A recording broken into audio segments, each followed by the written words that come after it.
Okay, guys. So basically, all of us sitting here are students of the university, and I'm a digital game design student doing a course for game narrative. With me here are my friends Saad, Shahmir Khan, Hello. Durrak, Babar, Feelz. Yes, Durrak, Babar, Feelz. Janjua.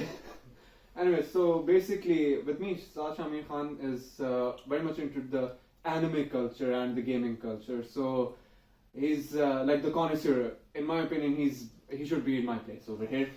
But nonetheless, So much praise, and you haven't even bought me dinner first. afterwards, once we get famous for this podcast. So with that, keeping that in mind, Durrak also loves to play games. He has been introduced by me and Shami into like the anime culture, gaming culture, Anime culture in general. yeah, basically like that. So given all of that, we're introducing like an aspect of my game course design into like what people outside of my course, especially someone who knows about it and someone who's completely like oblivious to it, how they will react to it and what their perspective and their disguise is. So given all of that, do you guys have any idea what a character template is? Character template. It's kind of like a character archetype, isn't it? Yeah, it's basically like that. Yeah, it's basically like the essence of the character, basically. Do you understand it? Okay, yeah. Like the stereotypes associated with the character, basically. Oh, okay. Yeah, I basically. understand. And I think you might be like well versed in Naruto already. Like we have actually played Storm for a lot. But it's a game. But It's I a haven't game. watched the anime. Yeah, I definitely. know a lot about it. Well, moving like the point is we moved onwards to like discussing Naruto. The whole point of the conversation is like the character template, right? When you're talking about like going into the game industry or being a game developer or a designer, the thing is there's very specific roles. Like if you're in an indie company, definitely you're not going to have those like one person is going to be doing a lot. But if, for example, if you're a solo developer for a game, you're going to be doing everything, especially if it's a big narrative-based game. So, but in larger companies, you actually have like story designers, you have everything. So, given all of that, the job of a game designer who's like heading all of that, who creates the concept for the game and stuff like that, he utilizes the character template, okay, to give like, okay, this is the main character, this is his features, this is the storyline, this is what, and then the game narrative creator, he basically plots it around accordingly. Okay, so this is going to happen, this is going to happen. As we move further onwards, you guys will like come to the realization, okay, this certain part that we've discussed over here, that's how like it's going to impact. So for example, key physical traits like And just like that, we have our other guest. yes, our guest. So basically, Hello. another one of my friends, Hamza, Jamal. Janjua. Janjua, of course. He is our guest for this show. Please come and have a seat. On the distinguishable sofa. Just ignore the stains. Yes, exactly. So, as I was talking earlier about this, we're doing like a podcast on a character template. Okay. It's like one of the key aspects in my course game narrative. And the character template basically goes over how a character is supposed to be and what his design and everything is going to impact the game whatsoever. So given all of that, as I was telling them, so for example, if you have a physical feature like when he's walking, the character is stuttering or basically he has a limp or whatsoever, that is going to be applied into the game. So when he walks, it's going to be like he's limping, so that needs to be applied using animations or whatsoever. So it becomes a key aspect in order to describe the character himself. Okay, this is what needs to be happening. So given all of that, I'll ask you from like top of your heads, which game would you choose if you had to take one character from that and make a character template like we are just going to discuss today? First, I'll like ask the people that don't really know about this, especially this dude. Right, So- I have no clue what's going on. Welcome to the club. Thank you. So, I'll ask you this. I know about Durrak. I know about Shami, how these guys have played games. They're into the whole anime culture. I know this about you. You do not like anime. Yeah, okay. I You do don't. not like anime. For what reason there is? What about games? Or games. Yeah, The what- games that there's like strategy games. Uh-huh. Mobile games? Yeah, sometimes mobile games. Uh-huh. What else? You like GTA? Like, Yeah, GTA. Okay, cool enough. Like at least you've played some like major franchise. And But- he's more of a retro gamer, like games like Metal Slug or Need for Speed or like games that Yeah. used to come out in like the olden times, right? Mm-hmm. So, like, given the retro gaming, is there any noticeable game with, like, let's say, a narrative-based game, somewhere there's a prominent character or something distinguishable that you remember? Like a story-based game. Yeah, like for example, And then- GTA. Don't worry, I won't say Super Mario. Well, honestly, you can if you want to make the character template over here, like red Italian wrist. I don't remember the story exactly, but it was Max Payne, I would say. Max Payne. So, do you remember the character's name? Or like, No, not really. what is it that basically drew you to the character? I don't remember the game even though. I don't even remember the game. It's like a feeling for the game that Yeah. you remember, a nostalgia, basically. I see. So, okay, from the games that you remember, if, for example, this assignment was given to you, which game? Like something that you're certain of. What kind of game would I choose? Yeah. You know, I'll most probably go to something like GTA. GTA. Yeah, you have a quite fair bit of knowledge regarding Yeah. that. You played it quite a bit. What about you, Turk? So, do we have to like choose from an anime character or Any game, any Any game. It needs to be a game, though. Like, it can be a game derived from an anime, like, for example, Danganronpa or Naruto Ultimate Ninja series, but it needs to be a game character. So, given that, I would choose a God of War one. God of War, which character from that? The main character. Kratos? Kratos. Exactly. Understandable. That buff dude. We all love ourselves some buff dudes. Who doesn't like gore? Who doesn't? What about you, man? I have played like a fair amount of games, so I think if I had to like make a template of a specific character, Mm-hmm.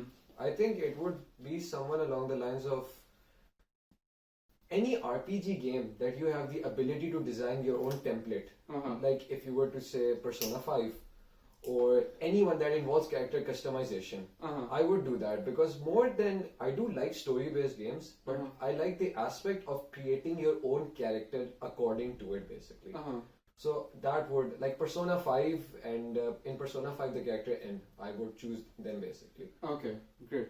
So, like, going a bit off topic over there, when you're talking about creating your own character, when you're doing that, in your mind, is it a representation of your own biases in the sense of what you prefer to be yourself in a game world or an anime world?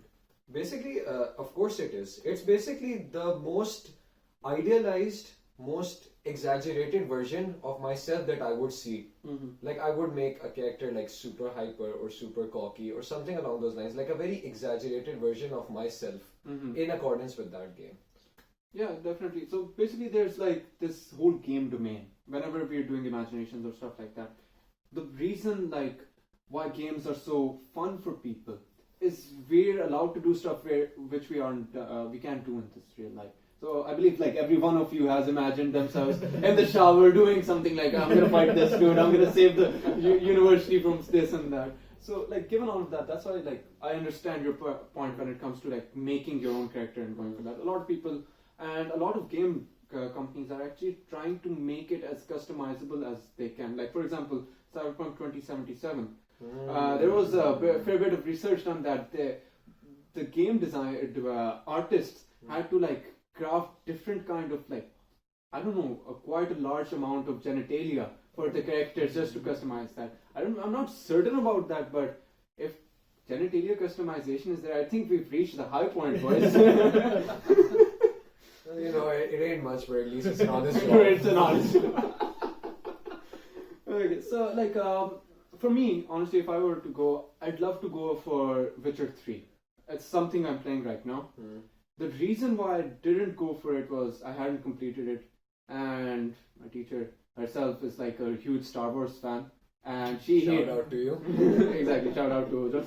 So she basically hates spoilers herself, and everyone in like the class. It's very like respectful. If someone doesn't is playing the game or wants to play the game and doesn't want the spoilers, they can leave the class and come back later, so they don't get the spoilers.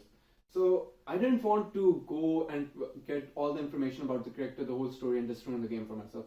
So I went for something that I was more accustomed to. I was actually thinking in my mind, I wish this was anime. I've read like 300 manga. I've watched a lot of anime. I could like go through this.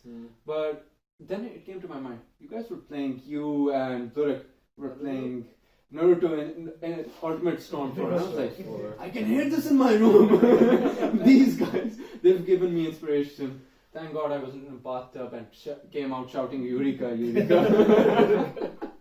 That wouldn't be a pleasant sight for me. You've seen us play this game, right? Yep. And you didn't understand anything. I shouldn't said anything what's going on there. Nothing at all. What's like the reaction when we're playing games like this and when we're like watching anime and related to It's all anime.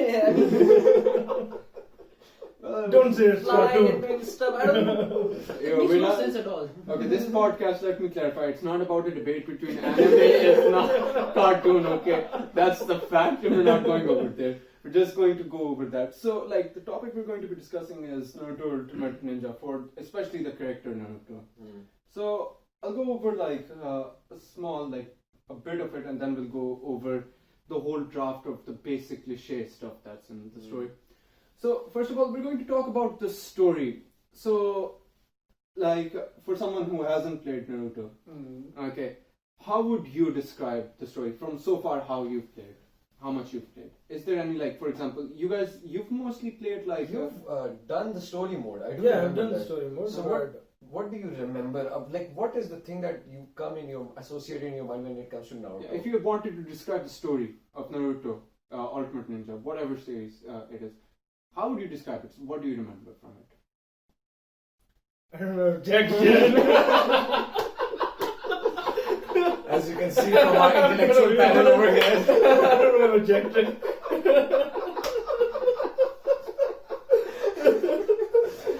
So, the character of Naruto. Character of Naruto. Like, what comes in your head when you see that character, basically? Naruto. Let me think. I don't know, man. I don't know. Like, if I were to show you that one template over there, Okay. like that is basically Naruto. Like, other than what is it when you look at that? What like rings in your head? Like, what comes in your head mostly? I know you're going to say the yellow hair, but What about the gameplay, like, aspect? Anything memorable in the storyline that, like, really was like, okay, oh shit, that happened? Was there anything like that when you were playing the story? Or was it like every other RPG you've played based on anything I know? About the game, I would say it's mostly like all of the other games. Mm-hmm. It wasn't something Like out of like the... out Yeah. of super special. out or of something. sense. Yeah, Uh-huh, I see. But like, so basically the story of Naruto Ultimate Ninja, like the whole 1 till 4, right? The Storm series, yeah. The Storm stories. So what happens is like, it follows the story, the canon story by Miyamoto Kamikaze. Kamikaze. So basically it follows that story. So it tells through the gameplay for people that don't know about, haven't seen the anime, and I wouldn't really recommend that if you don't like fillers. So the gameplay is the best way. Okay, you go in there, you play the character, you explore an open world, you get to know places that you might not see in the anime or might not notice. So you remember that part. You actually remember the map of the story. So given all of that, the story follows the boy Naruto. You've seen the gameplay. It starts out boy. He's roaming around the village. He's collecting stuff. He's trying to become the next Jonin. He's trying to get into the team and whatever his goals are. Right. So that's like the basic aspect that's shown in like the first part of Naruto Ultimate Ninja Storm 1. Right. So later on in the series, it progresses towards, and you find out, okay, this dude, who might seem very shallow at first, like all he wants to do is have fun and stuff like that, he actually has a goal.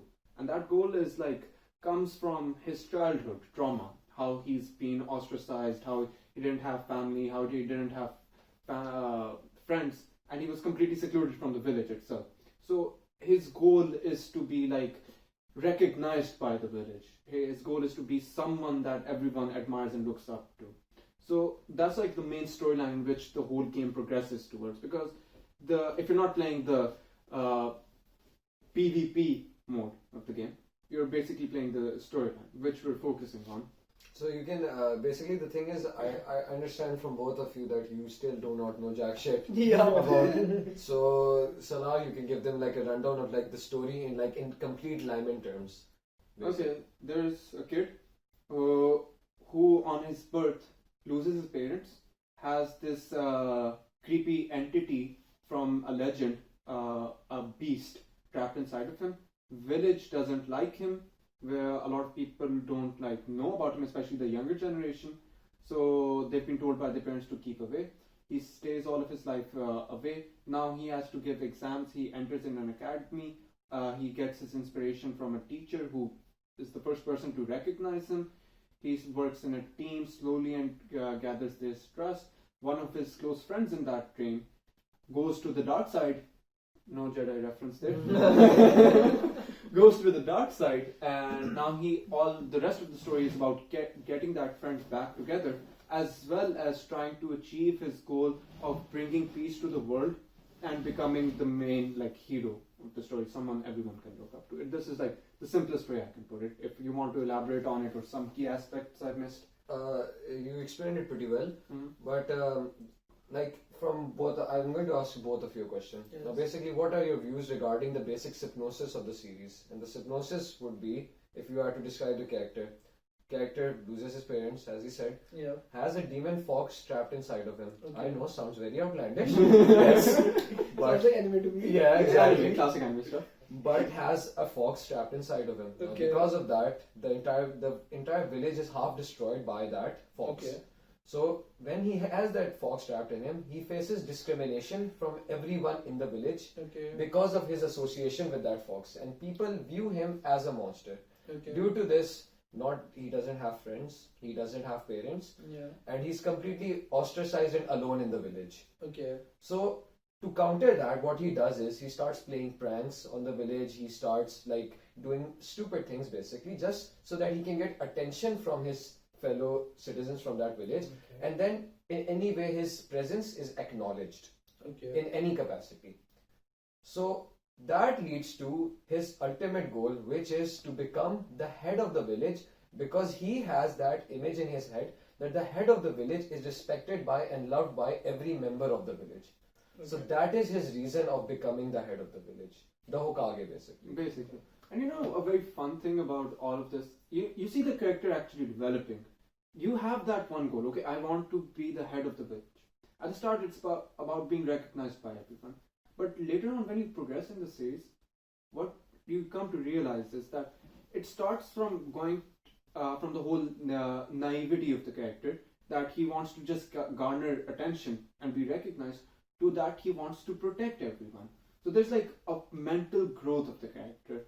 And a fun thing is you would know this better, and I'd really like to give Shahmir a shout out for this. This dude helped me with a lot of facts that I did not know about this character. Yes, I live a very sad life. Okay, So basically, the thing is, a lot of people in Naruto, I would say in the popularity contest, Naruto is in the top 3, right? Yeah. In the top 3, if not the top number 1, because there's competition by Sasuke, his friend. Yeah. Yeah, there's that.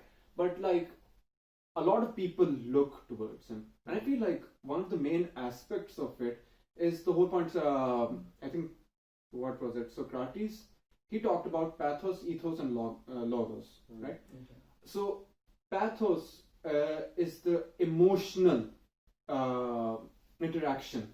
When you're giving a persuasive speech, it's basically pathos. You're looking at pathos. You're trying to get the emotional attachment for the people so that they are inclined towards getting themselves I'm the same person as that person. So a lot of people look at Naruto. They're like, okay, they try to relate to him some way.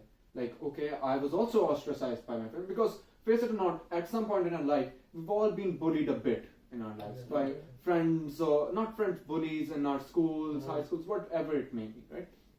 So that tiny aspect wants us to see that character actually shine, which is why I believe this series and the anime series and the whole game has a huge reception to it. People want to play the gameplay. People actually are interested in knowing about the story. This is a main reason for it. Would you as a I would like to ask both of you this question. Like, if I were to tell you this, I just told you the premise, right?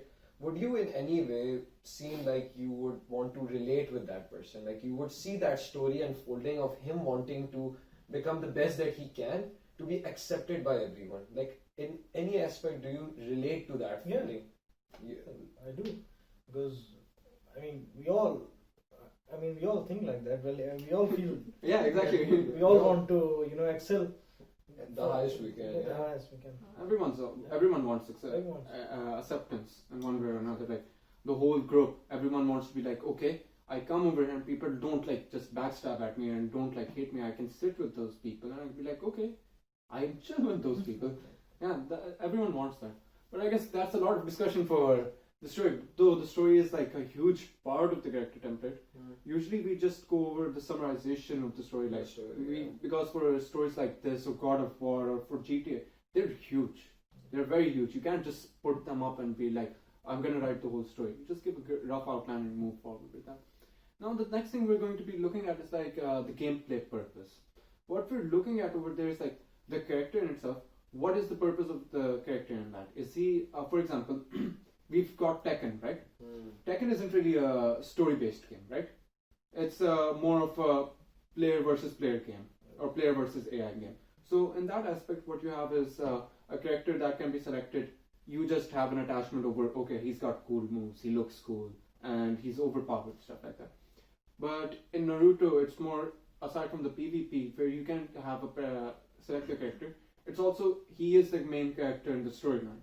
And I believe you can interchange with interchange with other characters in the story, yeah. as well. But the main story goes with him, exactly, being the primary focus of that. And I guess that goes without say. The story is majorly about him. It fundamentally goes. It's in the name. Yeah, Naruto. Yeah, the man said it all. It's Naruto. So let's go with alignment for that. Now, the thing about alignment is, Naruto isn't really exactly a very complex subject when we're talking about alignment. He's the good guy. He's the shine above all others, and that's like pretty obvious from his talk no jutsu, exactly. which I feel you were just about to go like exactly. Yeah, yeah, talk no jutsu. So the whole point is like this dude is the epitome of what we might call the good guy. There's no like fundamental flaw in him, obvious to the player. Though there's a fun thing, and you might recount about it. It's the whole when he goes into the sage mode training and he faces his alternate bad version of himself. Yeah. That we get to actually know. Okay, so he's not like, for example, initially I'll derivate from my topic. I talk about Superman a lot, and we've had this discussion. We talk about Marvel and stuff like that. Yeah. And you know this very well. Superman isn't really my favorite superhero, and the whole point comes out as like he's too good. Like he's so good, people can't really relate to him. But you later on told me later on in the stories, he does have a weakness. He does. People can relate to him, and I feel like the best explanation could only be given by you in this topic, like about Superman. Especially the thing about basically, for example, like Superman is why would you read those comics, or why would you watch Superman? Like, the thing is, when you look at that person, he basically encompasses hope. You basically look at him and you're like, this person is going to fix everything, and this person is going to somehow just make everything better and defeat the bad guy. Like, for example, in the 1980s, there was a comic series in which he died, basically. And it was such a massive thing that it was even reported in the news. Like, literally, American news were like, in the comic books, he actually died. Like, Superman died. Because he basically incorporated America as a whole. He was the thing that you watch, like the entire concept of the American good life, like the eating of apple pie, the good old spirit, going to a 9-to-5 job, everything. You basically look at that character and you're like, this is hope and everything is going to be okay. Yeah. So I would like to ask both of you this question specifically. Like, when it comes to heroes in your mind, Yes. what is it that you imagine? Like, what is your idea of a protagonist or a hero that you would want to describe? He's a savior. Not specifically Superman, like anything that you would feel like is your ideal image of the hero, like a protagonist. Yeah, I guess we've all imagined ourselves being heroes. How would you be a hero? That's the question basically at this point. He'd simply be a Spider-Man. Like the guy who saves everyone. Uh-huh. Who saves everyone from the bad guys. But what about his fundamentally his mentality?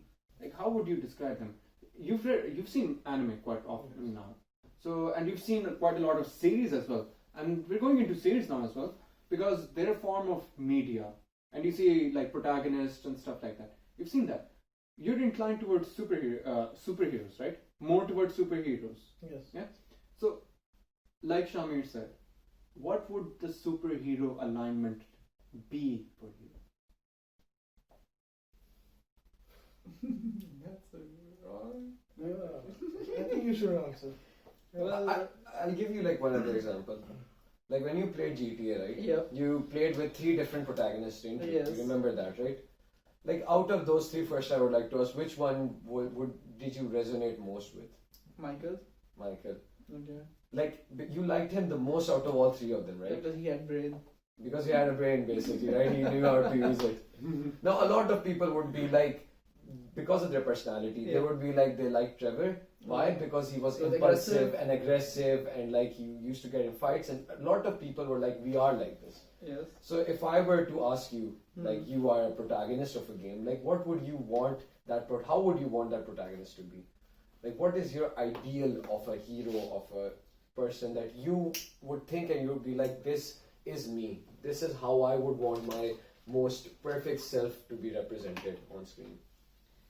Well, I genuinely don't know what to answer. Well, in that opinion, I would say, considering a hero, okay, whether it be a superhero or a hero, I think it's mostly like that person who personally thinks that he's a savior, or he's the one who has to align everything, who has to fix everything. He's like the responsible one. Let's take an example of let's take an example of Spider-Man, Batman, Superman, whatever.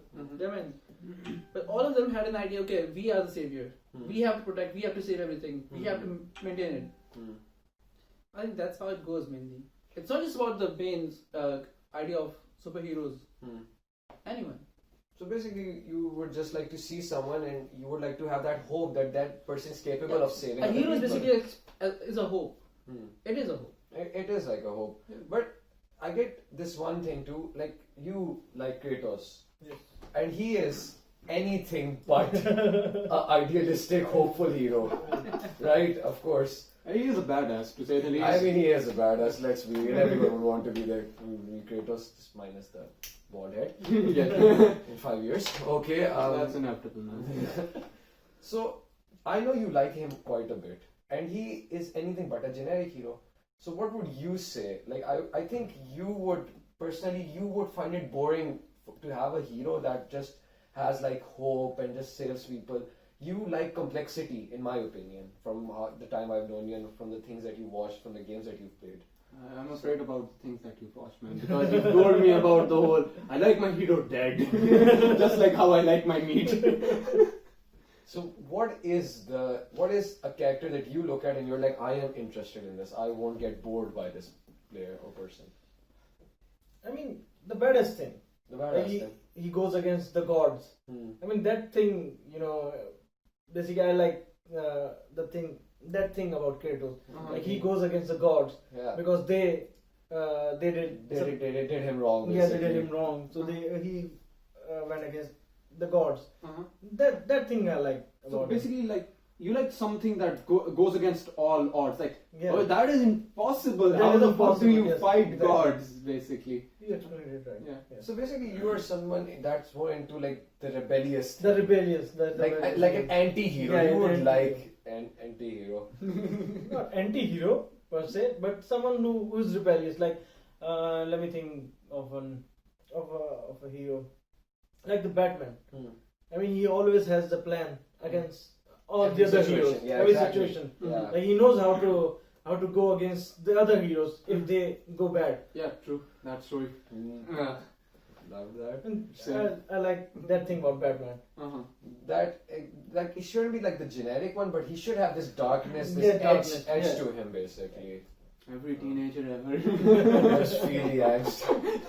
You know, there's a very fun thing. Like, I've seen this, and this was actually a lot in this dude on YouTube was explaining about it. People are slowly and gradually moving towards like the whole generic, what you had in the 1980s and 1960s, the whole good guy, typical good guy, the lantern of hope, and going towards more on the side of something that has a more complexity. He's not exactly good, but he isn't that evil as well. Like, for example, I assume you've seen Deadpool, right? Of course. We've all seen Deadpool, and I believe like all of us really like Deadpool, Yeah. right? Why do you think, guys, that's so? He isn't a superhero. Why do we still like him? I believe like the whole point is we're looking towards something that's more not so cliche anymore. We're looking at something that actually comes to us, because this is actually fact. We're not all completely good. We've got some bads in us, we've got some good in us, but it's more about like the whole point. Okay, this dude is bad, but he's also not bad.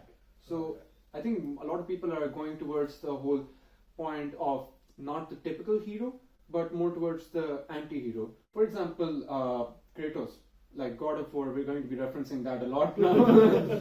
So Kratos, like, he, like you said, isn't like the typical good guy. He is out for vengeance, and we talk about good guys, and especially we talk about Naruto. He's the epitome of good. He won't kill unjustifiably. Instead, we've seen a lot. His talk no jutsu is just continuously talking and making sure that the good guy turns to the bad guy turns to the good guy side, and people get sick and tired of that. What we're looking at is okay, and I guess this goes a bit into the concept of anarchy at that point. Is we don't really want resolution in the form of talking if the person is just completely bad. Like, you think about this murderer, okay, or this rapist outside, he killed people. Are you going to, like, I see a lot of people, they quickly jump and they're like, kill him, hang him, do that. And I'm not gonna die. I'm also one of those people. Like, when I talk about rapists, I would rather have them hanged. But when we talk about that, that's why we go for the whole anti-hero and anti-hero vigilante style for that. I guess that's more common for all of us right now, because our mentalities have changed. The whole American dream, Uncle Sam thing, it's not really that working out for now. Nationalism isn't there that much. And here we have basically two weebs and one half weeb and one person who just hates anime a lot. To that? So we were talking about basically like anti-heroes at this point. Yeah, right? yeah. Basically, the whole alignments. Because when we're talking about any series or anything like that, we have a character alignment. Like, you are either the dude is good, either the dude is bad. Or that used to be the case. But now there's, okay, a grey zone. It's not just completely black and white. It's a grey zone. So we're talking about that.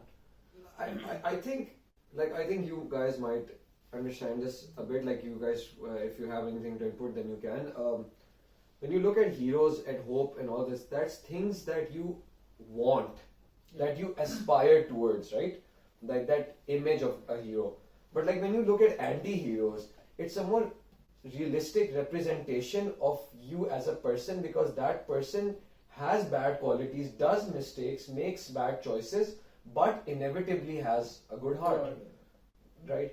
So I think that was the major reason that mostly people liked, for example, Deadpool, or how people like Sasuke. Like a lot of people like Sasuke. Yeah, definitely. The whole edgy teen vibe and the whole, okay, he has been bad, but he's trying to become good now. Become good now, yeah. So, like, I would ask the both of you another question. Like, when you see this character, now, if I'm going to give you, like, with a reference to the game, if you have a character that is like the complete opposite of this character, he's moody, he's like very angsty, he has an attitude, he doesn't get along well with others, and all he wants is basically just revenge, and he doesn't care about all of the good and the praise and all of that. Like, would you like to play with that character more, or like Naruto more? I think I would like to play with that character because like Salaar said, like You can relate to it. yeah, we can relate to that character. Mm-hmm. Like he is the good guy, he's the goodest guy. I mean, we can't relate to that's something. What's English for? You can say it in Urdu. Like the ideal Uh-huh. ideal thing. I mean, someone can't be that good. Yeah.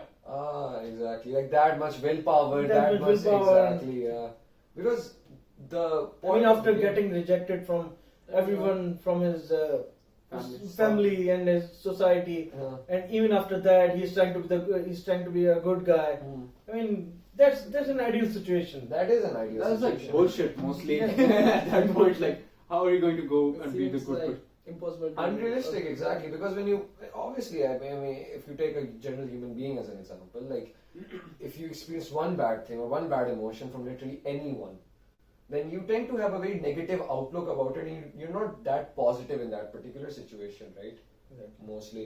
So I think that is another reason why people gravitate towards Sasuke. And you might know this a bit, but their rivalry is what the entire series is basically Yeah, basically. built upon. Honestly, I feel like this is a mile-long stretch at this regard, but it kind of feels like the whole Jedi thing at the same time. The Exactly, good versus the evil. light versus the darkness, exactly. Jedi is everywhere. The Jedi code is everywhere, man. Trust me, Hojam, Naruto is not Anakin. He doesn't kill babies, so Hopefully. hopefully. Anyways, so I think we've also discussed like with the whole Persona, basically. yeah, like the whole alignment with the persona thing as well. Because when we talk about like the whole alignment for the good character, he is like we talked about the whole like if it's a good guy, he's going to have the persona of heroic, strong-willed, and charismatic, which Naruto does have. Okay, and we're talking about the bad guys. He's evil-minded and stuff like that. And there's a fun thing about this. Usually we see that maybe if the good character isn't that smart, the bad character actually is very smart in most cases, and that used to be a very big, a huge cause of like for disturbance for me at least. Like, in my opinion, like sheer dumbfoolery doesn't really get you anywhere. You need to have some form of cunningness, some form of things, because if you're going to in the end be like the whole power of friendship is gonna get me through anywhere, like that's a I would say that's like a huge marketing stunt right there. But nowadays, like for example Sherlock Holmes, the character is smart, and then we see an equally smart bad guy over there, Professor Moriarty. Yep. Yeah, and we're like, oh shit, it's smart. The two smartest people with different alignments clashing against each other. And we're like, damn, that's nice. Damn, that's nice. And a fun thing is like, there's an anime right now, Yuroko no Moriarty, and the whole story is about Moriarty in an anime where, really? Really, yeah. they're talking about Moriarty and how he comes into I'm being. gonna watch that. Yeah. And from like your reaction, you think about it. We talk about Sherlock. If there was another story on Sherlock, yeah, a lot of people would be like that. But when we talk about Moriarty, there's a series about Moriarty. Damn, I got to see this now. There's something about the bad guy that actually does like allow us to gravitate towards that thing. Like, how did the bad guy reach that stage? That's Yeah. like the whole point of it. That's the fun part of it. But yeah. Also, do you guys know that meme? The whole chaotic neutral, chaotic good, and then you have those cursed images in them. I think you might have known that. He would know. Our social butterfly. So there's like this scale on a 3x3 grid that goes from lawful good, neutral good to chaotic good, and then chaotic. Different characters are like placed, and you have to like align them basically with those Okay. descriptions. So the whole alignment thing, I feel like at this point, when we talk about the alignment of a character and the general disposition, it's quite intermingled at this point. Because before it was just good and bad, and then you can put it up as alignment, okay? Like for example, Elastic Man. right? Hmm. He's a dude in the DC universe who can stretch his body, like kind of like Mr. Fantastic from the Marvel universe, from Fantastic Four. Elongated man. Elongated man, yeah. And when we think about him, we can put him in the lawful good part as well, but also the chaotic good because of his tendency and his personality to like cause disruptions. And you might give a better example of someone who can go into a chaotic good part. I mean, there's this show that I've been telling you to watch. I know you're never going to watch it, but basically it's called Gintama. Oh, okay. I Like don't remember the name anyway. I know, but you know, Perks for trying. So basically, the thing about the character is that the character openly drinks.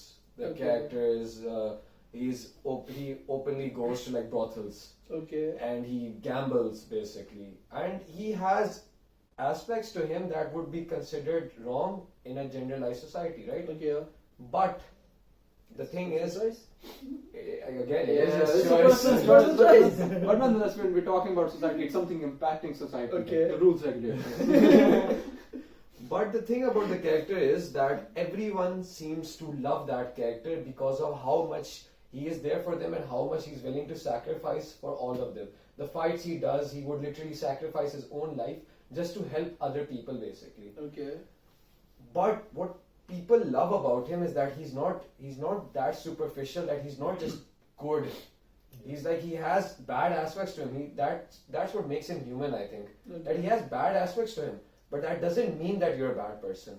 Like, if I had to give a general example, like if we were deviating from it, of course. Yeah. Like, if I had to give an example of smoking for all of us. Like, it's an example. We need that. Yeah. It's an example that's like in society it's been told that it is a bad thing. Yep. But It is. of course, it is a bad thing. You admit it's a bad thing. But of course, you wouldn't ever say that smoking makes you a bad person. Yeah, definitely. So, it's the same with that character. And it's the same with a lot of video game protagonists now. Because people are so used to the generic hero, the generic protagonist, that people tend to resonate more towards something that's different, something that's even more relatable now. Because the world is getting more complex. Yeah, it is. Like the whole global village thing, the whole philosophies and stuff like that. It's just so intermingled at this point. You're like, I don't agree with this person, and now you're forced to make choices subconsciously or consciously. Like, okay, how do I get along with this? You have, even then you have a choice whether you want to get along or you don't want to get along, and that then whole drives into the point of the complexity and the grid 3x3 grid on the disposition. And I guess the dispositions apply to us as well. All of us, we just aren't lawful good. We just can't be. I guess certain aspects may be, like certain aspects we can be lawful good, but most of the time no, man. At best we're lawful neutral. Of course, it would make us human. I mean, no one's perfect, of course. Exactly. But I had like one deviating question from that. Alright. You like play, if you had a choice in GTA to like play the entire game with one character, not interchange between all three of them, Yeah. because that's what happens in it, right? Did you not like feel like resonate more towards Trevor or any of the other ones basically? Like Trevor was like the fucking badass that just fucked shit up basically. Basically. So what was it? Did you like were you like very comfortable just playing with Michael? Was it like a reflection of your personality, or like what was it? Well, if I had to switch, I would switch between Michael and Franklin. Franklin. Yeah. Okay. And the reason behind Hmm. choosing Franklin was Gang. not gang. It was basically like you can have nice cars there, you can modify cars, get a garage, and all that stuff. So I would prefer Franklin more. Mm-hmm. So, but I didn't have anything to do with like Trevor. Trevor, When it comes to exactly. Trevor, I was like, okay, that man is gross.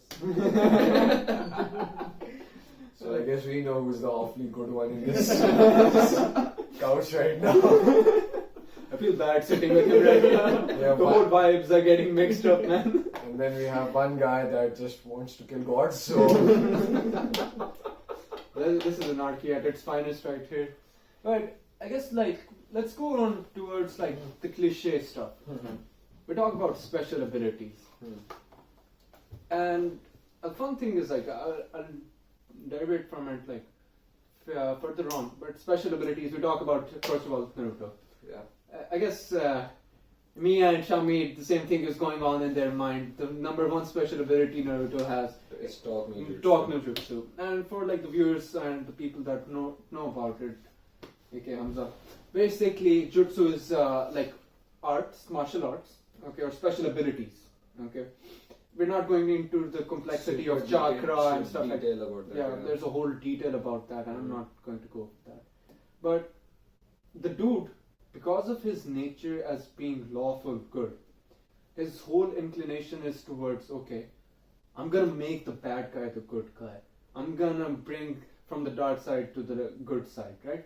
So the whole thing comes is that he's got the ability, the first ability that everyone just is like, okay, this is empathizing basically. Yeah, talk no jutsu, right? So he basically brings the people with him. And I guess that more than any of his other abilities, whether it's the sexy harem jutsu or the Rasengan. Don't search up the sexy harem jutsu, Hamza. Oh no. So you wouldn't want to, trust me. Obvious sarcasm noted. But his talk no jutsu and his fire, the will of fire, which is like the huge concept that keeps on playing and playing. In the series, exactly. The series, like these two things, you talk about Naruto and you're like, this is the dude that has it, right? And that goes with his like character. And a huge thing is like, when we talk about game characters, this is something interesting that you guys might have noticed or might not have noticed is, and a lot of studios that actually I feel like don't really go with that, especially new studios. You don't the special abilities you have, you don't cater to the character type, right?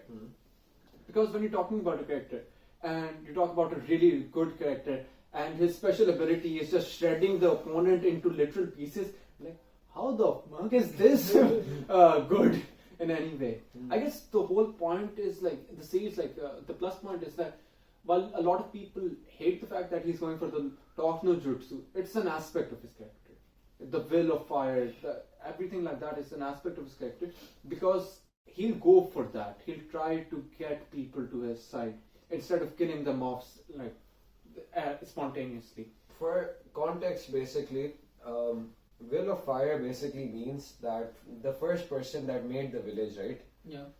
He had this ideology that no matter what you do, you have to protect the village, and the most important thing in the village are the children. Because when you protect those children, you will protect the village, and you will keep doing that process, and generations to come would know what's more important. Now, in any way, does that like resonate with the both of you in any capacity? Protecting the children, not killing them.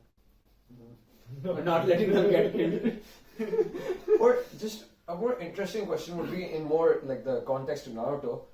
If you had a hero that would generally try to solve his problems more by talking and empathizing with the person, would you be more attracted to that, or like generally just a Kratos type character that is just like, I am going to destroy everyone? So which one is it in both of your opinions? I think I would go for Kratos. Kratos? Yeah. But that's actually quite contradictory because you are a person generally that tends to like, mediate and talk things out and not take things. That's the thing I don't like about myself. That's the thing that you don't like about yourself. That's such a revelation. That's a revelation for all of us that are trying to fight against this dude. The inner rage is real for this one. I think maybe it's also appropriate for him because when you play the game, it's mostly like an escape from reality, right? Escape from reality. So in a way, maybe it's like he does generally do those things, but in the game he would like to completely go wild, and a lot of people might want to do that. Yeah, like for example GTA. Okay, back to GTA. The fun thing about GTA, like why it has a lot of popularity is because it allows you to go from the whole I'm in a realm where I have to be good or otherwise I will be prosecuted by the authorities, that you can do whatever you want.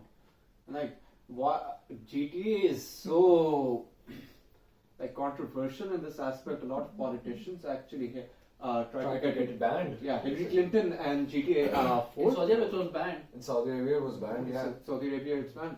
So in GTA 4, Hillary Clinton basically tried to get the production cut off because the whole was gaming is, and especially GTA is trying to corrupt the mind of our innocent children. Not so innocent, are we? With the school shooting. So, like the whole thing is, they allow for an escape. You might be a good guy, but there's this thing in all of us that we don't want to be under the hand of laws. We want to have freedom, and we can't have freedom in real life, like the whole aspect of freedom without choice. Because if freedom exists, there is consequence, right? Getting freedom in games like GTA, where you can be the bad guy and not be not have consequences which impact your real life, actually plays out well for a large majority of people. So, given all of that, I guess God of War goes a lot with you. So, yeah, there's that aspect to it as well. Yeah, that is, we can like go over like the entire concept of video games and how they affect, but again, it's a short podcast, so you so yeah, I'll go reiterate over one more thing that I stated earlier. Game characters really need to focus according to their personality, their abilities. Like I said, you can't have a lawful good guy shredding people to bits. You need to have a character that tries to at least, if you're talking about for example, character types, assassin, mages and stuff like that. You can't have a mage coming up and just using her sword to kill people, or a berserker just soothing the player to sleep. That really doesn't work out that way. So just like that concept, players' character mentality or their inclination, their alignment needs to go with their abilities as well. Now going over further stuff, education, family aspirations. Like for Naruto, his education was a Chunin level exam. Now there's Genin, but he went to Chunin level, and then after that he became what's it called, Hokage, right? The thing was that he was again in till the last chapter. In the last chapter, he had to give a test for to become a Jonin. Okay. And he became a Jonin in the movies, and then he became a Hokage, because that is a funny aspect of the show that he gets made fun of about a lot. That he never quite reached Chunin. They never reached the second level. It's like the aspirations in real life. I wish I had passed out from college and was the next Bill Gates or something like that. So that's a funny aspect. A funny aspect of it, exactly. Yeah. But if you guys were playing this game, would you like it more if you had a character that goes through in rank, basically? Because the thing in GTA is that you're basically a free man in a free world and you can get to do anything. Would you prefer a game where you have to rise up levels in a society, and the higher you are, the bigger, the more important missions that you get, the more standing you have? I think for you as a person that has aspirations of going into a governmental job, would you be more attracted to that sort of gameplay? Yeah, would be. Because, I mean, if a character just, from the start, he's at the highest level. Exactly. Yeah, he's the top. I mean, that's boring, right? That's boring. Yeah. You have to be, you have to make progress, and you actually feel like you're making progress in the game. There's a really fun part about it. When you start at the bottom, you're, for example, a concept game design idea. You're a beggar. You start out. You rise up. You get a salaried position, and start slowly rising up. It gets to you. Damn, the character. You interest. You're into the character completely. I mean, there was a game, BitLife. You played that. Oh yeah. Mobile game, BitLife. We start from the bottom, we are baby, and then we gradually grow up and go up the ladder. So, it's a fun part of it. That's why a lot of games that have progression in the player's abilities, they're applied to it. For example, Def Jam? Huh? Def Jam? Def Jam. How do you play that game? Explain it, basically, elaborate it on what is it? Basically, Def Jam, it was a fighting game. Okay, in that game you have to teach your character different kinds of fighting Skills, methods, basically. skills, Yeah. martial arts and stuff like that. You teach him, and then you procrastinate. Progress. Progress. Nice. That seems like I think another aspect of it is that even in our real lives, right, we want to go up the higher ladder. Yeah. All of us want to do that. Definitely. So when we have a character that we're able to do that, we just feel more attachment to the game, basically. Like it is a nice concept, and I think I think if you ever make a game, please have that sort of. Yeah, that's my thing. Like a lot of my teachers, they would know, and I hope my teacher knows this part. Like I really am towards creating games that actually show progression in the manner of not just physical progression, but in the mental progression of players. Because a huge problem that currently our society, especially the younger generation, is facing, like, is mental health issues. So, given all of that, I want to show how a player progresses in life, and that it's an escape, because games are an escape from reality. Of course. Yeah. So I want to show that aspect in games, like you have a character that starts out the same as you, maybe lower than you, goes to the same level, and now is rising up. So that's the whole point, and it's something I feel like a lot more game companies should tackle. Sure, exactly. Major game companies, because I've seen a lot of indie games.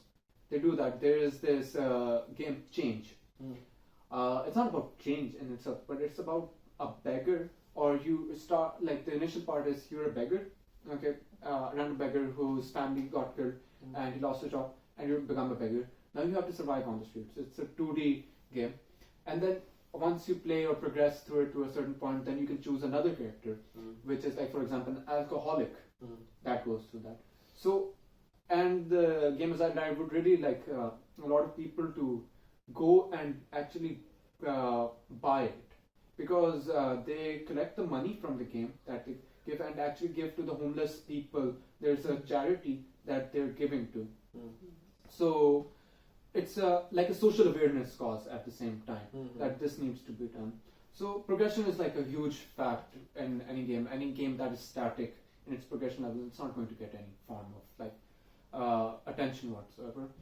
And like I try to move on more with this, like, whole family and aspirations thing. Like we've stated earlier, the good guy, he wants to be the whole, like, village notice him, that comes into his more aspirations. And we've talked about the family as well. Now the fun thing about this is, like, Naruto in a way is there's the good side of him, but there's also the part that he needs. That's why he's good, because there's this thing when you face circumstances, right? When, like, something happens to you, you either choose to learn from it or stay on that. And a lot of people in our society stay on that and go towards having a skeptic view about stuff. They become pessimist and stuff like that. For Naruto, his family got killed. His mother and father got killed. People around him left. He had abandonment issues, like a lot of people in our society. So, given that, he still chose the good side. And that's something like a form of inspiration, and especially Japanese artists for manga, games and stuff like that, they try to put that in life, because Japan has the highest suicide rate in the world. In the world. So they have that. And that's why the authors of mangas and games, they try to put that as an inspiration source, that okay, shit went down, but you have to stay optimistic, because this character stayed optimistic and he reached this part. Exactly. Yeah, that's like a whole point of it. And then addictions. Now, this is a very fun aspect about. Now, this is something that both of you are going to like. The only thing this character eats is ramen. Okay. Noodles. Basically, we've all been there. We've all had that, and to me, more than twice or thrice a day. So, what do you think about that? Like, is it something that you would look at in a character and be like, I like him, just because of the fact that he just eats ramen all the time? It's like every university student's life at that point, especially foreign students. Because it's easy and it's cheap and it's Exactly. just the way you're supposed Poor to live. homeless kid just eats ramen. So, like addictions. I think addictions are something that should be implemented more in games, because a character with addictions actually allows you for forms of how those addictions implement. Like, imagine this: you have a main game character, badass, OP, but he's an addiction, maybe for drugs, maybe for alcohol, and you see that something goes wrong in one of the arcs of the gameplay, he goes back to drinking. Now you're seeing his gameplay style. Suddenly he's drinking, enemy comes down. You have to fight with the addiction having impact on you. And that creates for a more fun gameplay. That creates for a more fun narrative, because the game narrative then is pushed not by you, but by the creator of the game to allow you to go that way. Now, how are you as the player going to do that? Because a lot of people, like I've seen, they say they're drunk, they're addicts for alcohol. They get drunk a lot, and they want to leave that, but they can't for whatever reason. Now, they see that character in their place. They have an opportunity at that point to do that. How will they? Will they use their same path? If not, what would happen? And then that comes as a positive reinforcement. Okay, I saw that I made the character choose something that I'm not doing. How is that going to work out for me? And for other people that are not drinking but have this like interest, okay, what would happen if I get drunk? What would this and stuff like that? They see a character, they make the opposite choice. They get the character drunk. They see the impact of it. And I guess like the whole point of gameplay, because games are very complex, not in the manner of like the programming or the art and stuff like, but the narrative driven, the impact, because games, especially in this society, what we're looking at, have a huge impact. Okay? They tend to make you think. And the choices, the story, the games that are made need to be more thoughtful now of what they are showcasing to the people. Because if you have a drunk and that plays out like, okay, you're drunk and everything is fine, while it might not be at the level that everyone is going to get drunk, there's a subconscious part of you that's going to be like, oh, this will happen. So games need to be a bit more thoughtful about that. Would you, like, for example, if the thing you just said, like, for example, if you were to have a hypothetical addiction, like, it can be anything. It can be either something like gambling or weed or alcoholism, anything along those lines. And you have a character that you're playing as, and he is doing those things. Now, what would you be more inclined to do? Like, would you make choices that would involve him drinking or like gambling or whatever, because those are things that you do? Or would you do the complete opposite of those things? Like, what would you guys do basically in that situation? I'm not addicted to those things, but I'm addicted to cigarettes. Cigarettes, exactly. I want to, get rid of see it. harm there. No, I see harm in cigarettes. So I would prefer not. I would prefer not having my character smoking, because that's a thing. There's a thing I want to leave. Like I want to end this addiction. So you would be like more inclined to do the better thing, basically, and that would have an impact on you. Yes. Basically, and I guess it's the same for you, right? Basically, That's not for you. it's No. interesting. It's just different, interesting. So what is your point of Like view? I would have him involved in drugs and all and everything, like completely messed up, yet being a hero and stuff. Exactly. So to like not make it more boring, is that like It's more interesting. it is more interesting. I do agree with that. Like he said previously, like okay, he's in a bar drinking and then enemies comes on. Mm-hmm. What would he do and how would he fight? Mm-hmm. That's a new thing there. That's a new thing. Not a new thing, but it's a Interesting fight. concept. It's a more interesting. How does he concept. handle it and all that stuff? Mm-hmm. So for you, it's not like the player is like a reflection of you, like the character. Yeah. It's more like you just want to make him like as extravagant and as like effed up as he possibly can be, and enjoy playing him in that. Yep.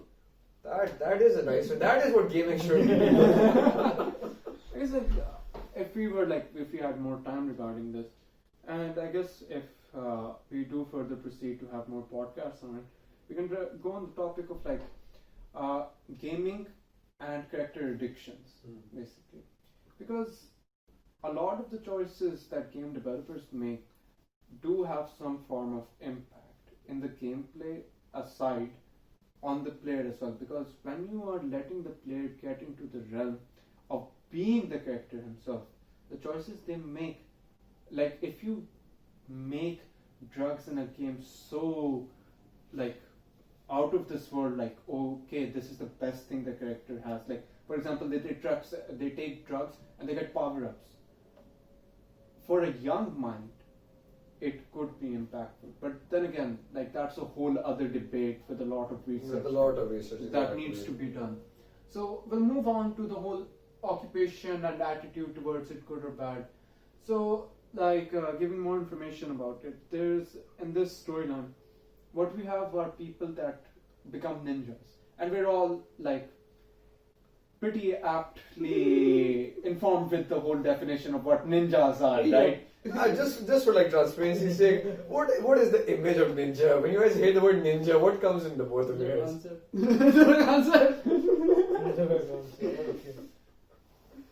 And vigilantes. Like Ninjas. Ninjas are vigilantes.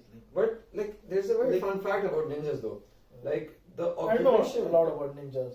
But just maybe this would be like interesting for you. Maybe you can.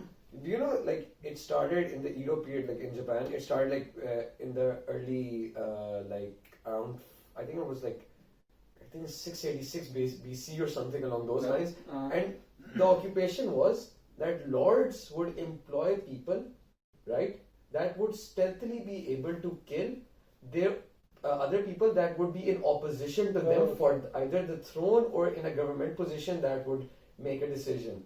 That's interesting. Exactly. Yeah. Assassins, government assassins, basically. Exactly. But fun thing, they were also poor farmers. Exactly, yeah. The ninjas were poor farmers that used to do that.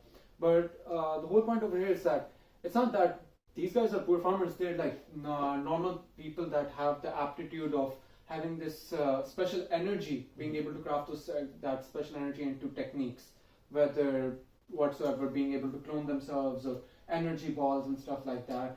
So this whole story is that the dude is also a ninja. He has some aptitude, but at the start it's very weak. But later on we get to know that his like tank, his stomach, can have a lot of that energy inside of it, put simply.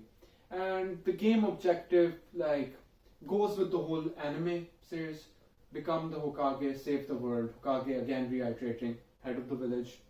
And what does the character want? I mean, to be accepted by his village. I think we've gone over this so much. Yeah. Like, and oh yeah, who or what does he love?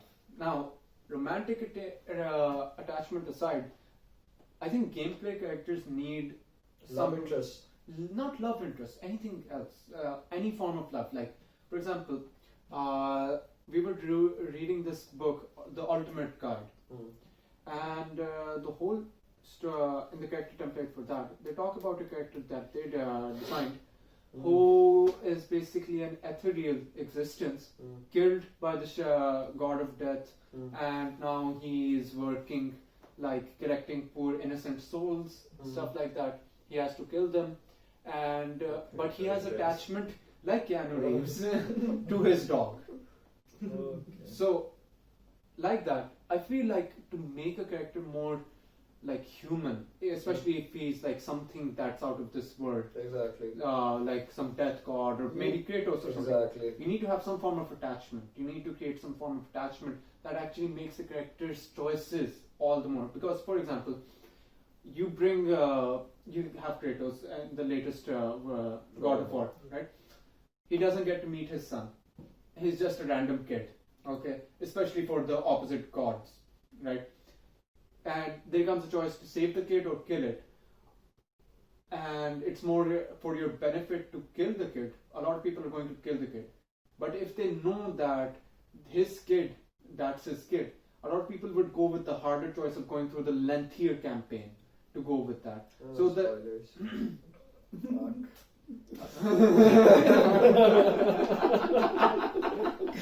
2 years.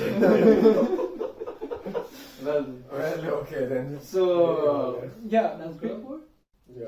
Yeah, so basically the whole thing like comes out and plays out in the sense that some form of attachment, whether it's a romantic attachment or any other form of relationship, it's like really important to showcase the narrative of the game. I think it kind of brings the character more down to earth. You kind of like see him as someone that, not a weakness necessarily, like the loved one, but something that attaches him to the earth. You understand what I mean? Like, it makes him mortal, makes him like killable, mortal basically. Basically, yeah, definitely. Would you, like, both of you, like, I don't think, like, for a person like you that like plays like God of War, like action-packed games mostly, I don't think you'd ever be attracted to like having either a love interest or like for your character or like any sort of attachment for that. Like, if we take the Kratos example, like, did you like the addition of that child in the game basically? Not for like specifically gameplay purposes, but for like narrative purposes.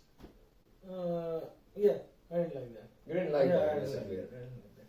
I like the previous 3 parts Mhm. because he didn't have any attachment to anyone. He was just going against the gods. Other than his wife and kid that they killed, but Yeah, that's the yeah. story into motion. Just forget the whole motivation of I just want to kill. You know, you're scaring all of the people that are going to watch this. Beware of this man. And what about you? I know you're not that much into gaming, but Yeah. like I give you an example. Like, if we deviate for a bit, do you know what dating sims are? Like dating Aside from simulations. Tinder, that's not a dating sim. That's just something. Okay. But dating simulations are if you're a character and you make your own character and all of that, and then you have Sims here. it kind of like Sims, yeah, kind of like Sims, but it's more focused as like Sims is more focused on like the entire lifestyle, right? Yep. The dating simulator is mostly focused on like dating.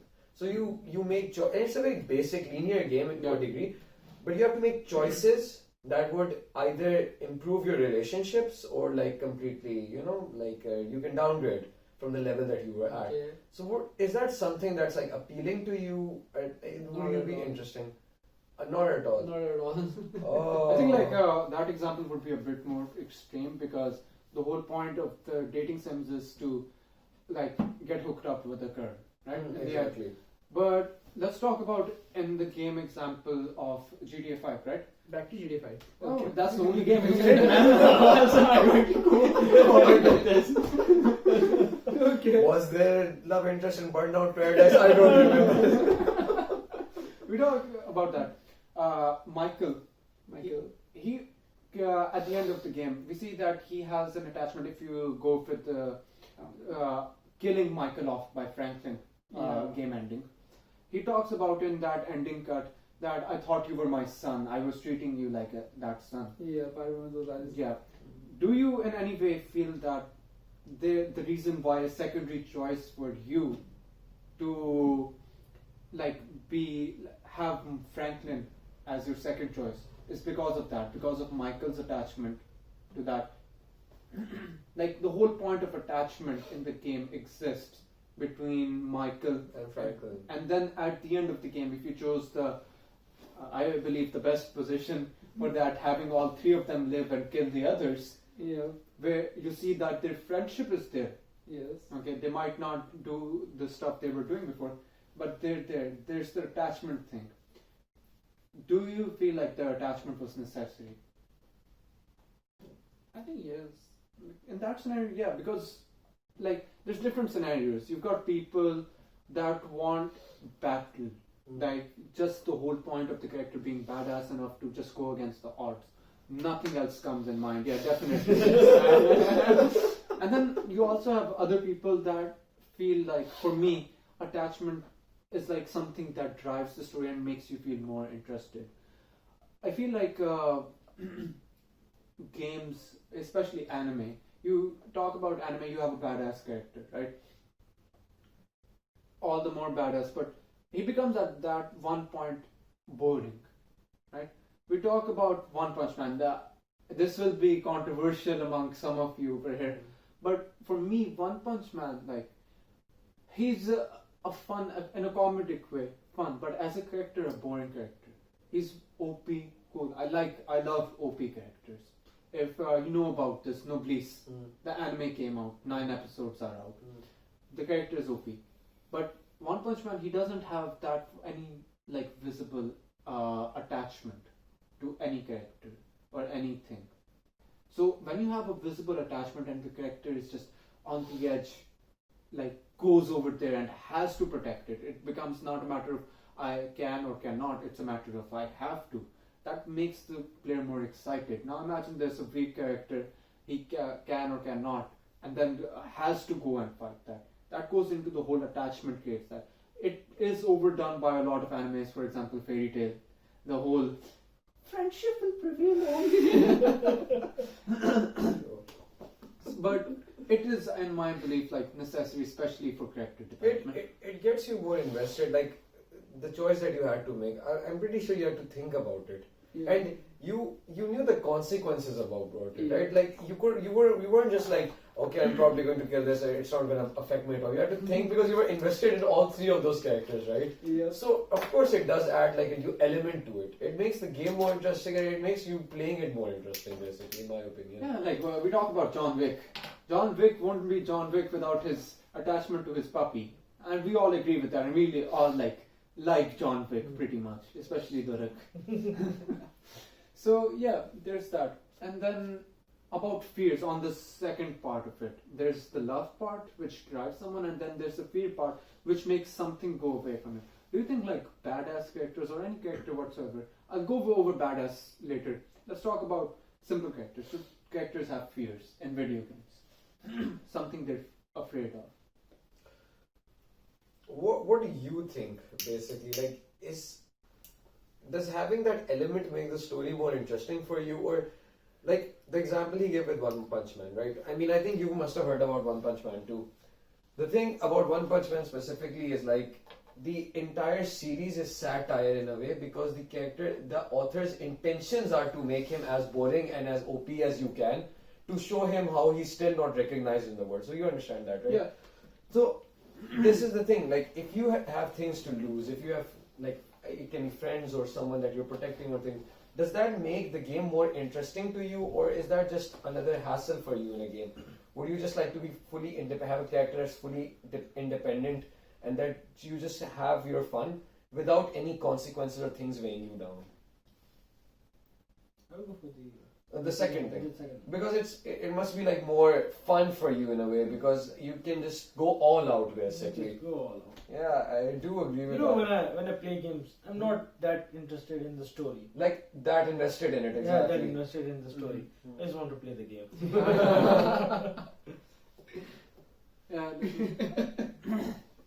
You know, you guys know all of the story about like the God of War and everything. I didn't know that the God killed his wife at his time. Like plays through all 4 games and is like, Yeah, the wife. What about Let's you? keep the stories and just play. Like, what about you, Hamza?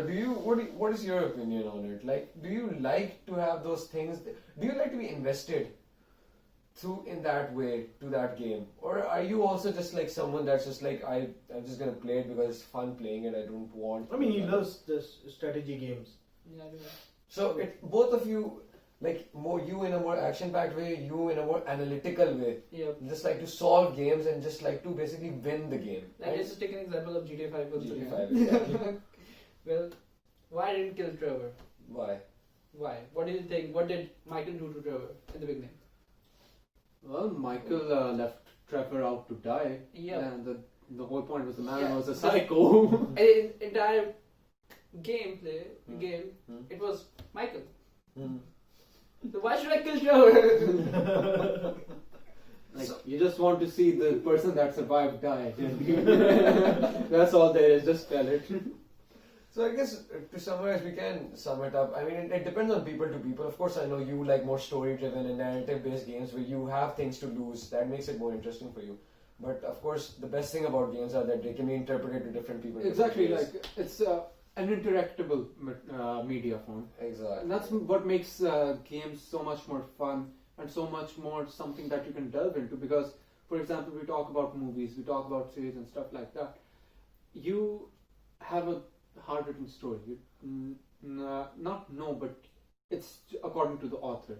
But for the game, aside for the person that has to write all the branching storylines, you have fun knowing your choices can impact. So for me, that's like a huge point in all of that. But moving on, Like we talk about like why does he involve himself in this situation? Same point, gets ostracized. Exactly. Yeah, and yeah, roles and identities. Now this is an interesting one aside from another one which I'll ask you guys about, and I believe that would be a very very fun topic to talk about For you guys, exactly. Yeah, identities. Well, the identities given to a character actually personify his stages in his growth. For example, we talk about like Assassin's Creed, for example. I don't remember which one I played, whether it was Black Flag or Syndicate. What happens is you start as a character and you're not like completely into the Syndicate, right?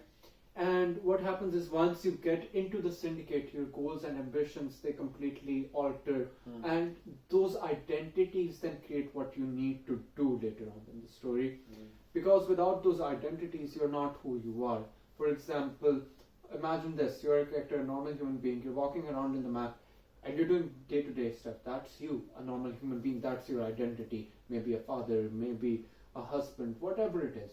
Now you died. You're an apostle, for a messenger for the god of death.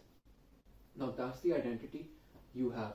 You have to play accordingly. You can't go back as the god of death to your loving wife. That's not going to work out. I don't believe it should anyway.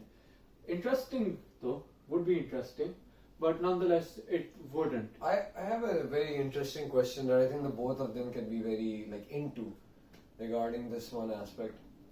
In this specific game and this series in general, and of course when I say game series, you guys can understand because the game is based on it. The people, the villages, everything is divided. Like there's a village, and even in the village there are different clans and sects and like different organizations basically, right?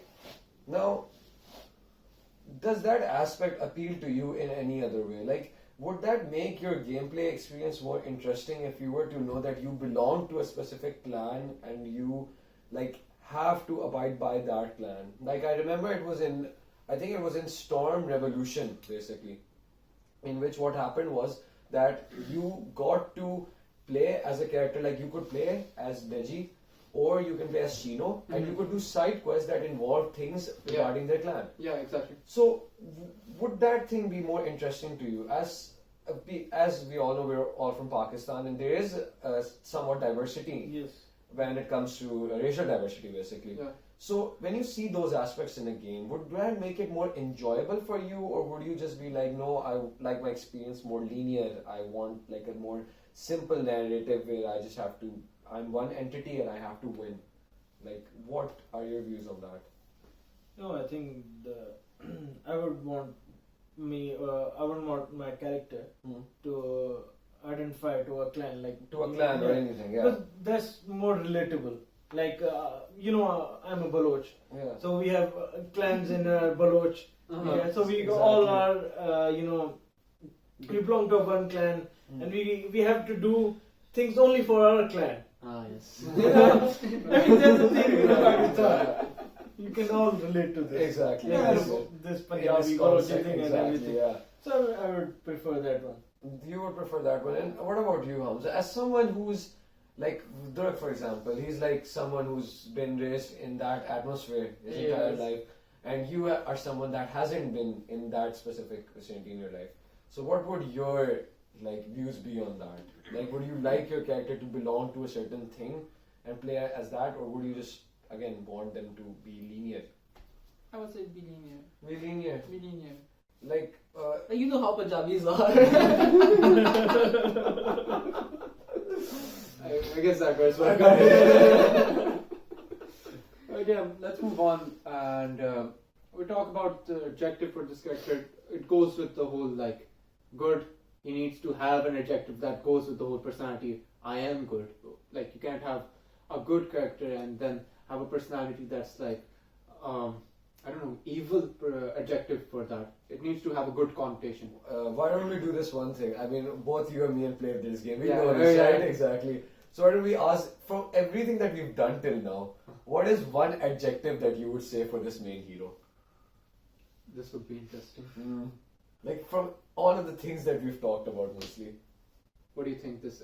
How would you describe this hero? And if I had to say one word. One word. It's okay, you can use a verb. That won't fit, but you can. I can't even see you. Oh man, my man's blind. I guess the point is not to see that. You will say adjective, like we've told you about how the dude is his backstory and what he wants to do. Yeah. Naruto. So, one word to describe Naruto from all of the things we've talked about mostly. That would require a lot of thinking. And it's one word. It's big brain time for these guys. Mind goes. Yeah. Well, while these guys think, let's have a short break and we'll be back after that. Thank you. We're talking about the single adjective to describe this topic, which our friends were having a hard time discussing. 4 hours later. Next question. No, we are not passing this. You guys are telling us. Yes, one adjective. I know we've prolonged this quite a bit, but we are Ignorant. Nobody's thought of it. I know you just want to get rid of this. Of the fact that nobody likes him. No, But he is. That's not, nobody liked him in the But start. he knows that. he knows. Yeah. Oh, he's not ignorant. It's like the opposite. Trust me, we did not do anything while we were gone for the break. Man is on a high level of understanding that we all cannot relate to. Don't think. Nobody likes you. At least you tried. At least you tried. Hamza, Jamal, what would you have done? If nobody would have liked you, what would you have done? Be the same as him, I guess. Yeah, who cares? I Naruto? If nobody liked me, what would have I done? Yes. If I am living that life. Man, what the hell? Like, what are we supposed to do? Hamza, it's one word. Man, it's been quite a while. It's literally one word. Well, I would say, get no self-respect. So, moving on. Seriously, Well, aside from the fact that it's you're two in a words. village. You're in a Two village. words. You're in a village. Okay. Yes, okay. No one likes you. Yeah. Just leave, man. To where? Where would It's you like there go? would only one village. There would be many. Yeah, but he has no money. Okay, hypothetically, you Just live start walking. in Karachi and no one likes you. Hmm? No one likes you. No one likes you in Pakistan. No one likes me in Pakistan. What would Pakistan you is a big place. You know that, right? Konoha is a big place. I don't know what Konoha. You know, you just messed up everything we've done, like everything but we've said. You just went into the trash. And what you just said just comes out. I just don't get this. How do you know that one word? We've been talking about this for like 2 hours almost. How do you not? I just told you he's ignorant. I think the only one who's ignorant is you. Your ignorance is bliss. Like I said, my man is on a high level of understanding at this point. Okay. I said resilient, but that obviously does not matter because ignorance indeed is bliss. So moving on. Like, I asked these guys, like, just describe like one word. How to explain the dichotomy of the character at this point? Durrak, what are your views on the dichotomy of the story? I don't even know what dichotomy means.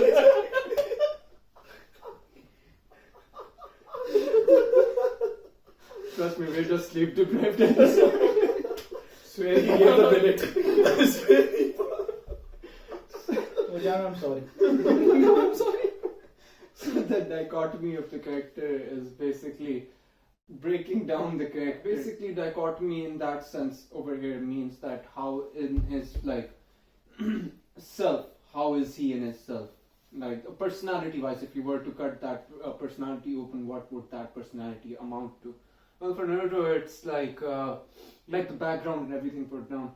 It's like his insecurities are a huge part of it, and because of insecurities, he has a lot of abandonment issues. He has a lot of trauma moving forward in life, and that could be like that is seen how he continuously strives to gain attention and get his friend back, and like in the next part, as I say, character reaction to different events in the game.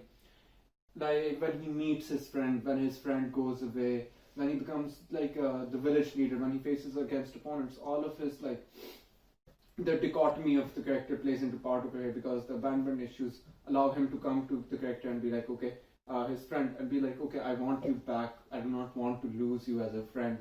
And also, he always strives to get the bad character, understand him, why he became bad, and then get back to them and bring them back. So that like goes with all of his significant relations and other characters, like his teachers, his first teacher, Iruka. The first person to trust him, then his other teacher, Kakashi, then Jiraiya.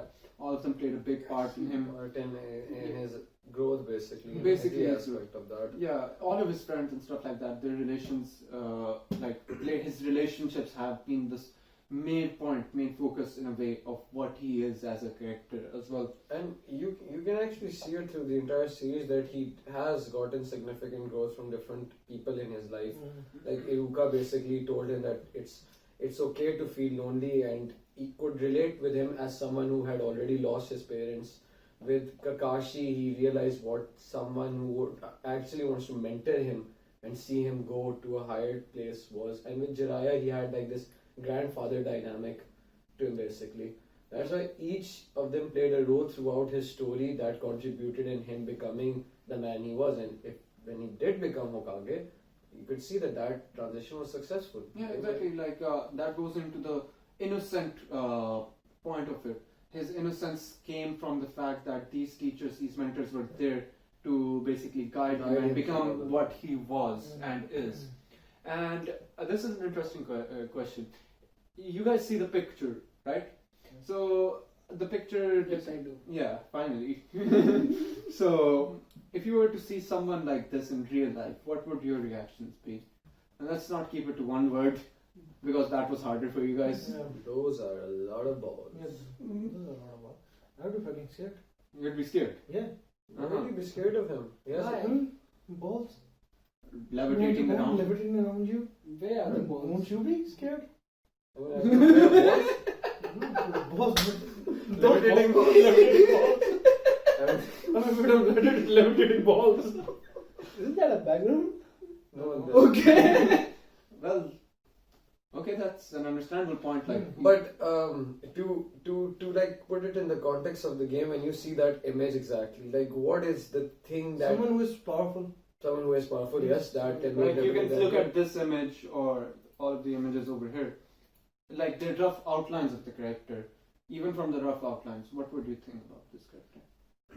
Someone who is powerful, and I won't say that he just by looking at him, like if he's a bad guy or a good guy, Mm-hmm. but he looks powerful. Mm-hmm. I see. And Hamza, what interpretation do you get out of this? She'll say the same thing. Yes, I can see the picture. I guess like if I were to see someone with levitating balls around him, especially cloaked in like some fighty suit and stuff like that, first of all I'd be like, that's pretty amazing. I don't know how he's doing. Is this a magic trick? But at the same time, his personality is very loud, because his catchphrase comes out as tagline basically, Date Bayo, which yeah, exactly, Exactly, just like that. just like that. Okay. So the thing is, I would hear that and I would be like, this is a loud and very eccentric character. Eccentric as in like very strange and weird. Exactly. Yeah. Also, if you guys were to like, if I had to ask, you see the yellow, right? Yes. Yes, I see the yellow. Yes, you do. Of course, you do. But when you see the yellow on the screen, exactly, like what is the first thing that goes in your head? Why would he be like that? You see that the yellow is glimmering, right? So basically what it's trying to say, like if you ever see an image of Sasuke, it would mostly be in purple or in black. What this kind of signifies is that he's kind of like the light.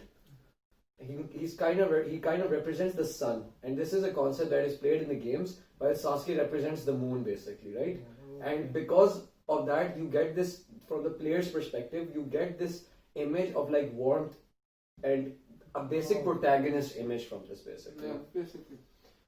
Well, one of the other points that they asked for was like before the party started, as in like the fighting and stuff like that. The main story of fighting, what was he doing? And most of his time he was training, which is quite very like cliche what superheroes are doing or what any character that rises to power does. But an interesting question after this is, how did this character lose his virginity? Okay. So, well, from the storyline, well, this character got married, and we all know what happens when you get married. So that is how he lost his virginity. But if we're talking about something very interesting, this character had his first kiss with his male best friend, Sasuke. And no, he's not gay. Okay. So, accidents. Man, I was about to ask you, what do they think of gay representation in video games? That is a topic for another discussion at that point.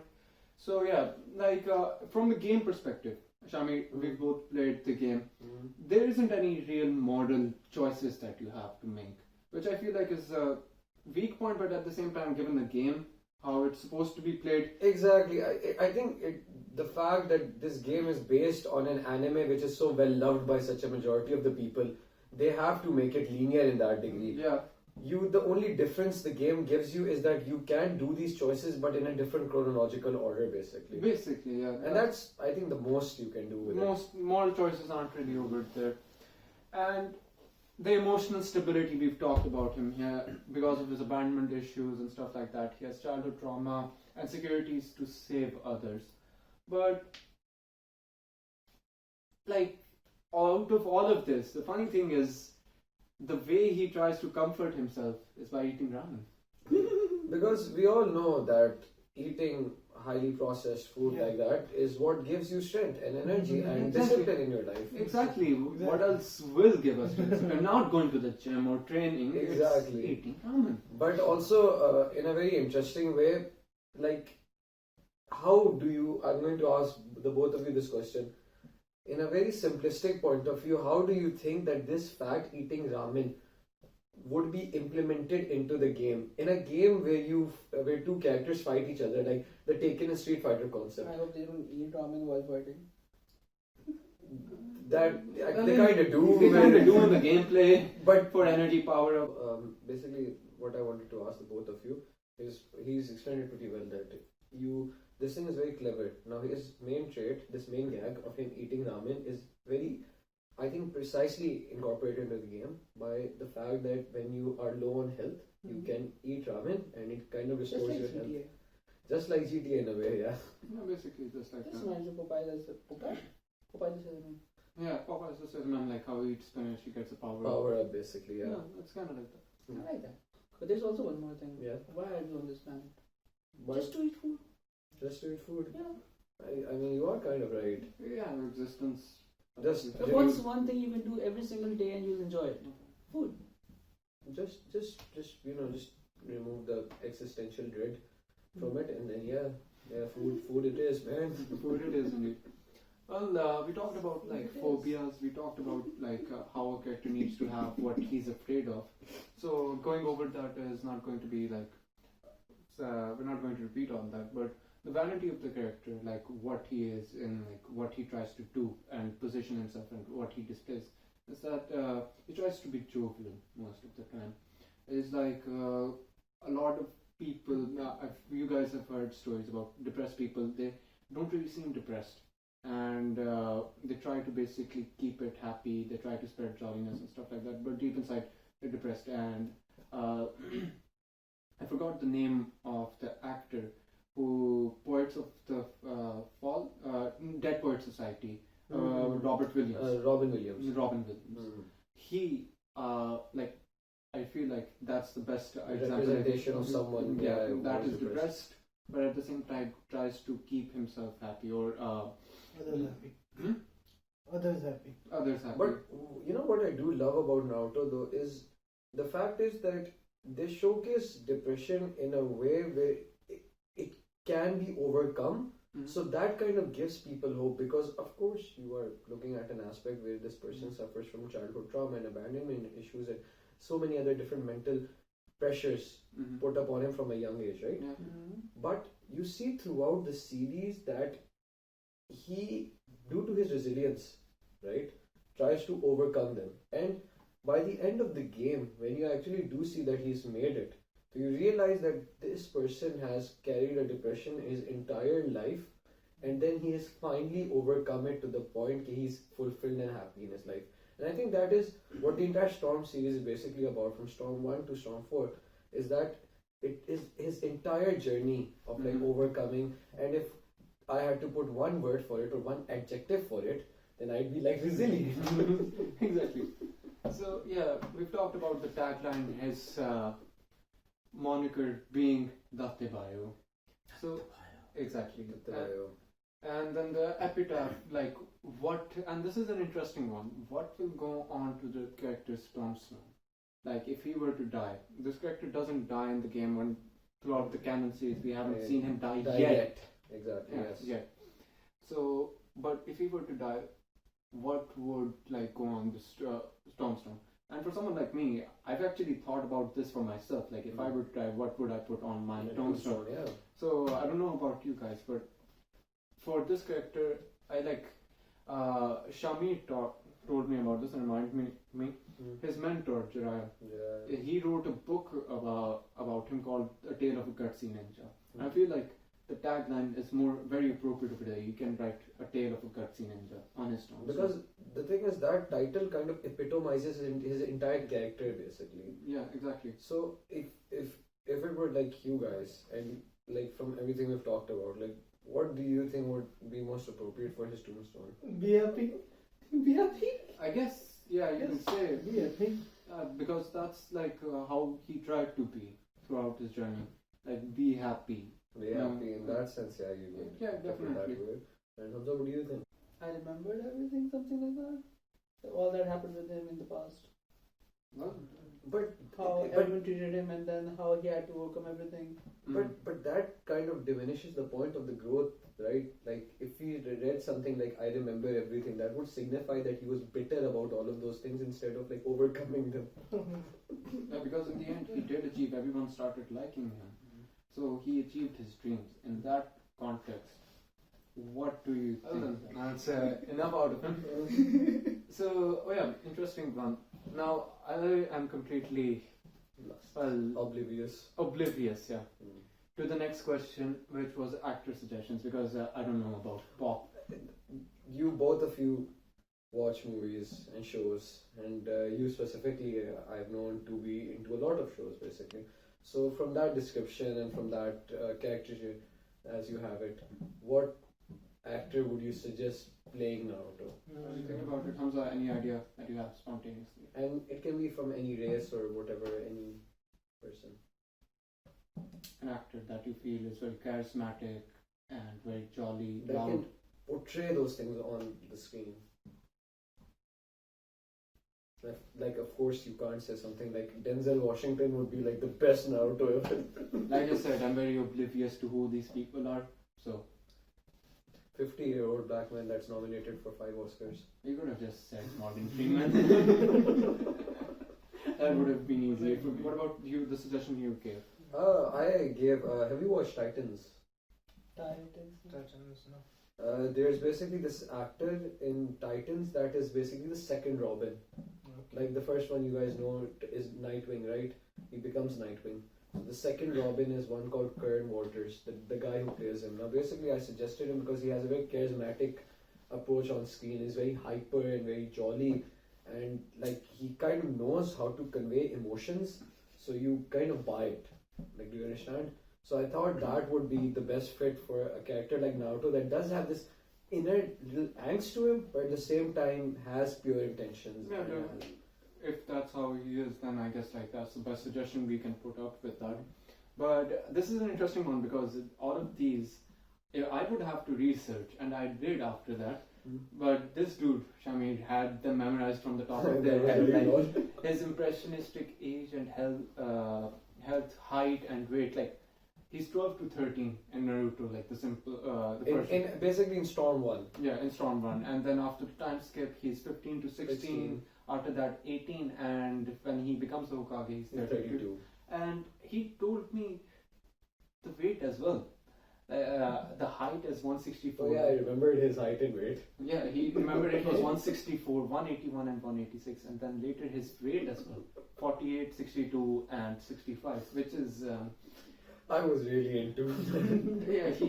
This is something else, not normal levels. Man, I even bought the data book.